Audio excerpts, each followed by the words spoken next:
नमस्कार, आप देख रहे हैं क्राइम अलर्ट 24 और मैं पवन चौधरी स्वागत करता हूं आपका अपने प्रोग्राम खास मुलाकात में। खास मुलाकात में आज हमारे साथ मौजूद है ऐसी शख्सियत जिन्होंने एक बहुत ही कम उम्र के अंदर अपने बिजनेस को एक ऐसा आयाम दिया जिससे पूरे क्षेत्र में, पूरे दिल्ली एनसीआर में उनका नाम हुआ। आइए आपको रूबरू कराता हूं माउंट कैलाश के सीईओ मनमोहन पढ़ाना जी से। मनमोहन जी, आपका बहुत बहुत स्वागत है। Thank you. मनमोहन जी, मेरा सबसे पहला सवाल आपसे ये रहेगा कि आपने जिस तरीके से आपने पढ़ाई अपनी करी, एजुकेशन है आपकी, आपके मन में मिनरल वाटर के बिजनेस को लेकर क्या प्लान आपके मन में आया? सच बताऊं तो मेरा कोई अपना प्लान नहीं था। ये मेरे फादर ने सेटअप कर दिया था प्लान जी। और जब मैं अपनी पढ़ाई पूरी करके आया तो बहुत सारे और व्यवसाय थे, माइनिंग था, क्रशर था जी। लेकिन मुझे लगा कि नहीं, मैं पहले अपने जीवन का जो शुरुआत है जी। बड़े बारीक काम से करूं। जो मैन्युफैक्चरिंग का जो काम है, आप समझते हैं, बहुत ही जो है ना माइन्यूट डिटेलिंग का काम है। तो मैंने माउंट कैलाश चूज़ किया जी। और उसी में मेहनत की रात दिन करके, जो आज 10-15 सालों में कहीं एक नाम है माउंट कैलाश का, जैसे आपने बताया जी।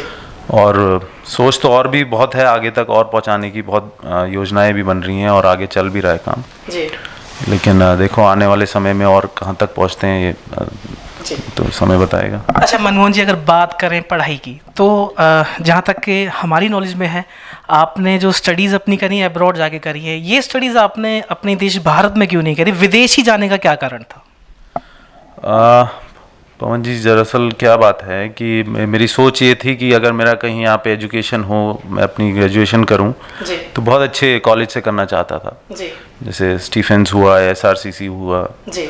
लेकिन अनफॉर्चुनेटली मेरे जो कट ऑफ था इतना अच्छा नहीं था। जैसा कि आप जानते हैं 95-96 वाले भी जो है लोग उनमें एडमिशन नहीं ले पाते जी। तो बजाय कि कहीं एक मीडियम लेवल के कॉलेज से अपनी ग्रेजुएशन करूं तो मैंने सोचा कि क्यों ना बाहर से की जाए।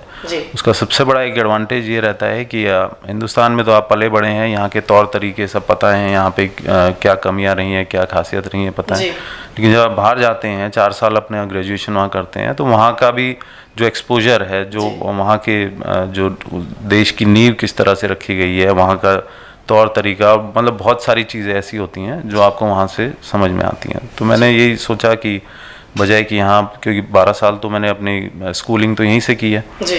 तो क्यों ना 4 साल जो है ना बाहर जाके भी पढ़ाई की जाए। अच्छा मनमोहन जी, हमने जो सुना है आप राजनीति में भी आपने कदम रख दिया है, तो राजनीति में आने का क्या कारण है, ये भी आप हमें प्लीज़ बताएँ। राजनीति में आने का सच बताऊँ तो सबसे बड़ा जो कारण ये है कि एक जो पृष्ठभूमि मुझे मिली है मेरे परिवार से, मेरे चाचा जी, मेरे पिताजी से जी। तो मैं सोचता हूँ उसका कहीं ना कहीं उपयोग करना चाहिए और अपने लिए उपयोग नहीं, मैं चाहता हूँ वो क्षेत्र के लिए, अपने फरीदाबाद शहर के लिए कहीं ना कहीं उसका जो इस्तेमाल किया जाए जी। क्योंकि जहाँ मैं हूँ उस तक पहुँचने के लिए बहुत समय लग जाता है, बहुत मेहनत लगती है जी। और फॉर्चुनेटली मैं इस परिवार में जन्मा हूँ, तो मैं सोचता हूँ क्यों ना इस चीज़ को और आगे बढ़ाया जाए जी। देश के लिए, अपने शहर के लिए, अपने समाज, अपने क्षेत्र के लोगों के लिए कुछ काम किया जाए जी। तो एकमात्र यही लक्ष्य है कि भाई कुछ अपने शहर के लिए कुछ कर जाऊँ, यहाँ पे इतना जो है ना, और कहीं मौका मिला तो देश के लिए भी कुछ करना चाहता हूँ जी। अच्छा मनमोहन जी, आप अपना राजनीतिक गुरु किसको मानते हैं? बचपन से तो मैं अपने पिताजी को अपना गुरु माना है मैंने, राजनीति का हो या बिजनेस का हो, हर चीज़ में जी। लेकिन अब जिस तरह से मैं कांग्रेस पार्टी में हूँ तो रणदीप सुरजेवाला जी जो हैं, उनके प्रोत्साहन से ही मैं आगे बढ़ रहा हूँ। बहुत उन्होंने गाइड किया है, उन्होंने बहुत अप्रिशिएट किया है, तो उन्हीं के गाइडेंस में मैं आगे बढ़ रहा हूँ आज की डेट में। अगर बात करें आने वाले चुनावों की, जिस तरीके से आप पार्टी में आप स्ट्रगल कर रहे हैं और आपको लोग प्रोत्साहन भी आपको कर रहे हैं, तो आप किस क्षेत्र से चुनाव लड़ेंगे और कौन सा चुनाव लड़ेंगे आप? देखिए, फ़िलहाल तो मैं पूरे फरीदाबाद लोकसभा क्षेत्र में मेहनत कर रहा हूँ जी। और ये पार्टी के ऊपर डिपेंड करता है कि वो मुझे कहाँ किस तरह से लड़ाना चाहते हैं, विधानसभा लड़ाना चाहते हैं या लोकसभा लड़ाना चाहते हैं, वो पार्टी डिसाइड करेगी। लेकिन फ़िलहाल तो यही है कि लोगों से जुड़ना चाहता हूँ। जो एक मेरे परिवार का इतने पिछले 30 सालों से यहाँ पे जो एक कनेक्ट रहा है लोगों से, तो मैं चाहता हूँ उसको आगे बढ़ाया जाए। तो फिलहाल तो मेरा मकसद यही है कि भाई पूरे फरीदाबाद क्षेत्र में जाके लोगों से मिलना उनकी समस्याएं सुनना और किसी लायक बनने के बाद पूरा उनका जो है ना समर्थन करना।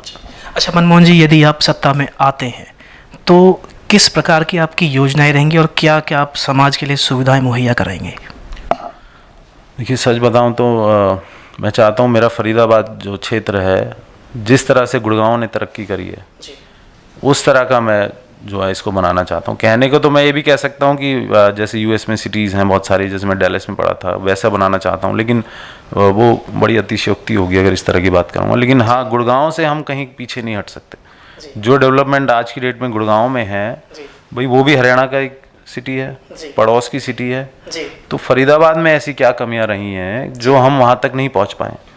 तो मैं समझता हूँ कि हम सबको मिलकर उस दिशा में काम करना चाहिए, चाहे वो इंफ्रास्ट्रक्चर की बात हो, चाहे वो डेवलपमेंट की बात हो, चाहे वो एम्प्लॉयमेंट की बात हो, और जिस तरह की आप देखते हो एनवायरनमेंट इश्यूज इतने ज़्यादा हैं। फरीदाबाद आज की डेट में टॉप 10 पॉल्यूटेड सिटीज़ में आता है वर्ल्ड ओवर। तो मतलब ऐसे बहुत सारे काम हैं जो हम अपने शहर के लिए, अपने क्षेत्र के, अपने समाज के लिए कर सकते हैं।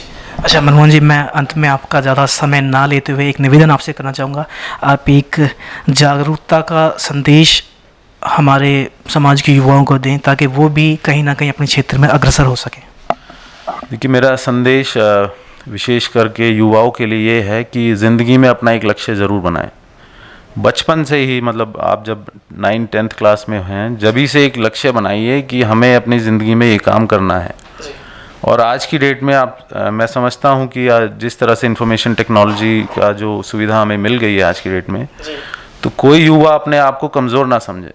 इन्फॉर्मेशन आपके टिप्स पर है, आपके फ़ोन पर है, जो इन्फॉर्मेशन चाहिए आपके पास है। सिर्फ कमी है तो आपकी इच्छा शक्ति की, एक विल पावर की।